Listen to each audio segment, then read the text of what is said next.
Our hearts beat to the city streets. We began to feel the fire.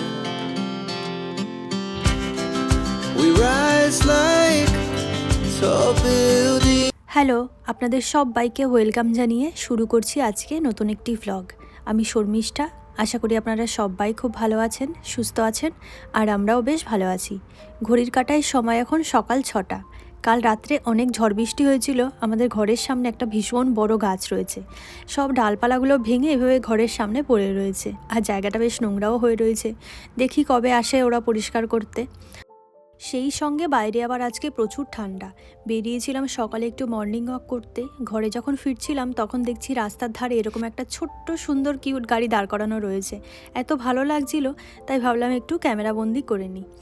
এখন চলে এসেছি দুপুরে রান্না করার জন্য। এরই মধ্যে আমাদের সকালে ব্রেকফাস্টও হয়ে গেছে।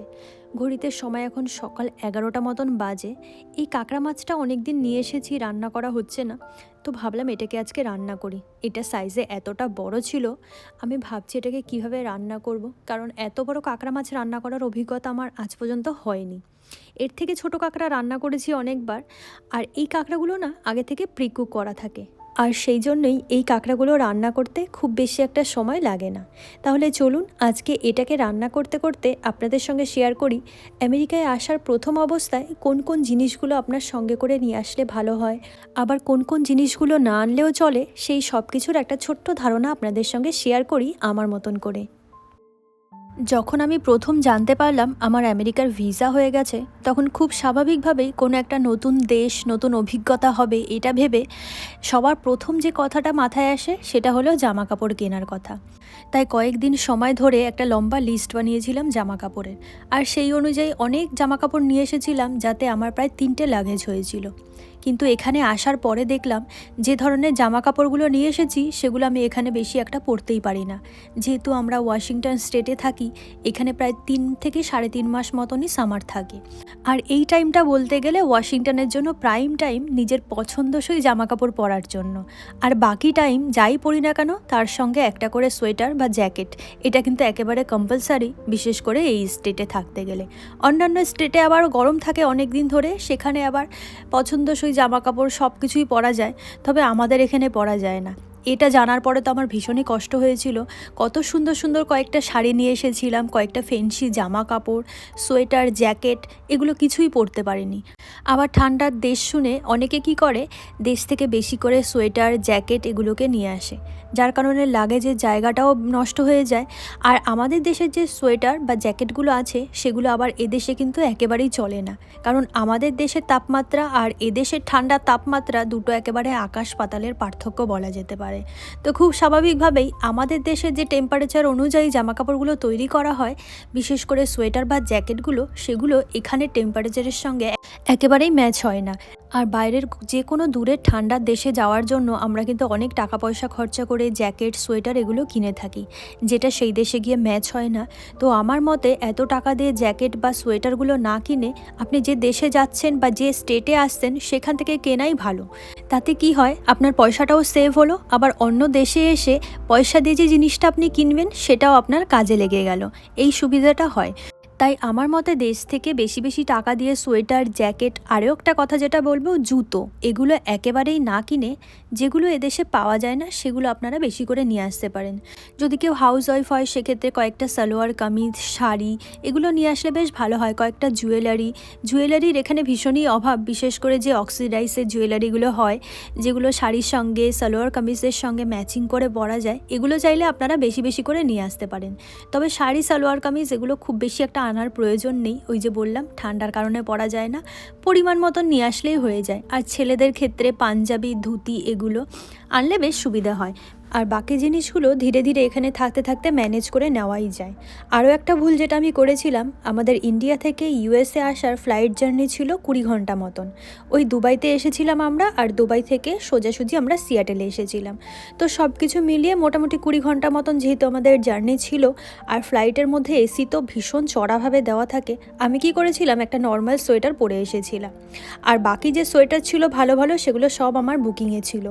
এবার ওঠার পরে তো আমি আর বুকিং বুকিং থেকে জামা কাপড়গুলো নিতে পারবো না।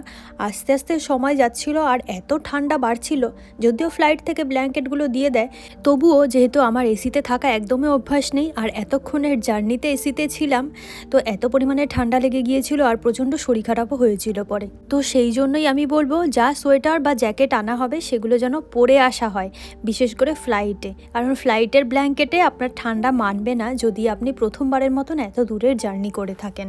এটা কিন্তু আবার আস্তে আস্তে যাওয়া আসা করতে করতে ঠিক হয়ে যায়। এতক্ষণ তো আপনাদের সঙ্গে জামা কাপড়ের কথা শেয়ার করলাম, এবার দ্বিতীয় যে গুরুত্বপূর্ণ কথাটা শেয়ার করব সেটা হলো আমাদের মতন বাঙালিদের যেটা না হলেই চলে না, সেটা হলো মশলা। যেহেতু আমরা বাঙালিরা একটু বেশি ভোজন রসিক, আর তেল মশলা ঝাল এগুলো তো আমাদের না হলেই চলে না। নিজেদের কমফর্ট জোনকে ছেড়ে নতুন একটা দেশে গিয়ে সে দেশের খাবার দাবার মশলাপাতির সঙ্গে নিজেদের মানিয়ে নিতে বেশ কয়েকটা দিন লেগে যায়। তবে আমি যেটা শুনে ব্যাগ গুছিয়েছিলাম সেটা হলো এদেশের মশলাতে আমাদের দেশের মশলার মতন তীক্ষ্ণ বা ঝাঁঝালো যে গন্ধটা সেটা নেই। কথাটা অল্প সত্যি হলেও পুরোপুরি কিন্তু সত্য না। এদেশের মশলাগুলো কিন্তু আবার এদেশের জন্য একেবারে পারফেক্ট, আর আমাদের দেশের মশলা আমাদের দেশের জন্য পারফেক্ট। আমাদের দেশের মশলা এনে এখানে বেশি দিন খাওয়াও যায় না, আর অতটা গন্ধও থাকে না। যেহেতু ঠান্ডার দেশ, কয়েকদিন পরে গন্ধটা হালকা চলে যায়, কিন্তু মশলাগুলো একেবারে গোটা গোটা থাকে। সেগুলো আবার এদেশের খাবার দাবারে দিলে টেস্ট হয় না, যেহেতু এখানের খাবার দাবারগুলো বেশিরভাগ ফ্রোজেন থাকে। আর এদেশে মশলা মানুষ খুব একটা বেশি ব্যবহার করে না। এখানের প্রধান মশলা বলতে ওই পেঁয়াজ, রসুন আর যত ধরনের গুঁড়ো মশলাগুলো আছে এগুলো, গোটা মশলা খুবই কম ব্যবহার হয়। তাই খুব বেশি মশলা এখানে নিয়ে এসে কোনো লাভ নেই। ওই প্রথম অবস্থাতে নিজেকে খাপ খাওয়ানোর জন্য যতটুকু প্রয়োজন হয় 2 মাস বা 3 মাসের মশলা আপনারা চাইলে আনতে পারেন, আর না চাইলেও কোনো ব্যাপার নেই। এখানে সব ধরনের মশলা পাওয়া যায়। তবে যে মশলাটা খুব কম পাওয়া যায় এখানে আনার জন্য আপনাদের বলবো সেটা হলো রাঁধুনি। যারা ফোড়নে রাঁধুনি খেতে পছন্দ করেন তারা কিন্তু অবশ্যই একটু বেশি করেই রাঁধুনিটাকে নিয়ে আসবেন, কারণ এদেশে রাঁধুনিটা একেবারে পাওয়া যায় না বললেই চলে। বিশেষ করে ওয়াশিংটন স্টেটে তো আমি দেখিনি, হয়তো অনেক ভালো করে খুঁজলে 2-1টা দোকানে পাওয়া যেতে পারে। তো সেই জন্যই রাঁধুনিটা সঙ্গে করে নিয়ে আসলে বেশ ভালো হয়। এরপরে যেটার কথা না বললেই নয় সেটা হলো ওষুধপত্রের কথা। অনেককে দেখেছি বিদেশে আসার কথা শুনলে এক গাদা করে ওষুধপত্র নিয়ে আসে, যে ভুলটা আমিও করেছিলাম। দেশ থেকে আসার সময় এক গাদা যে নিত্য প্রয়োজনীয় ওষুধগুলো লাগে, যেমন জ্বরের ওষুধ, মাথা ব্যথার ওষুধ, এগুলো নিয়ে এসেছিলাম, যেগুলো বিশেষ কোনো কাজে আসেনি। এখানে সবটাই পাওয়া যায়। যদি কারোর কোনো ক্রনিক ডিজিজ থাকে সেক্ষেত্রে সে ওষুধ দেশের থেকে নিয়ে আসতে পারে।